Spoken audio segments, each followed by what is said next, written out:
গোটা বাদুড়িয়ায় তার নামে বাঘে গরুতে এক ঘাটে জল খেত, সেই নাকি সব তার কথাতে জল পড়ে পাতা নড়ে, তা ঠিক হতো? পঞ্চায়েত ভোটে লুট এখানকার এই এমএলএ নেতৃত্বে হয়েছে, এই পৌরসভায় লুট এখানকার এমএলএ নেতৃত্বে হয়েছে। তোলাবাজি সিন্ডিকেট কিভাবে দাঁড়িয়ে গোটা বাদুড়িয়া জুড়ে কায়েম হয়েছে সব আমরা জানি।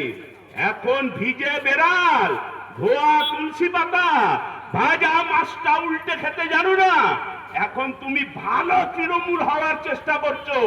তাই কালীঘাটের মিটিং এ না গিয়ে কল্যাণীতে শুভেন্দু অধিকারীর কাছে দালালি করতে গেছে। এই তৃণমূলের রক্তে দালালি লুকিয়ে রয়েছে। কোথায় তৃণমূল উঠে গেল?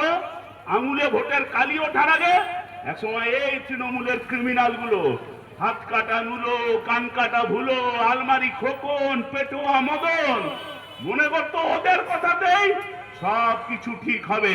ভোটে হার জিত ওরাই ঠিক করবে। পঞ্চায়েত ভোট লুট হবে, পৌরসভা ভোট লুট হবে, কাউন্টিং এ লুট করবে।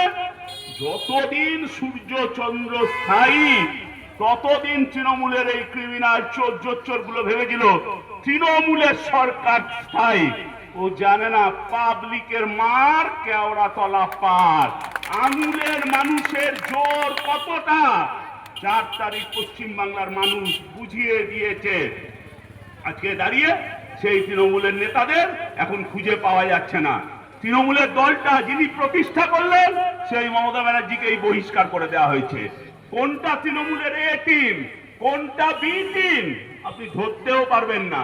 কোনটা মমতা ব্যানার্জির তৃণমূল, কোনটা ঋতব্রত ব্যানার্জির তৃণমূল, আর কোনটা সুদীপ ব্যানার্জির তৃণমূল এখন বোঝাই মুশকিল হয়ে দাঁড়িয়ে।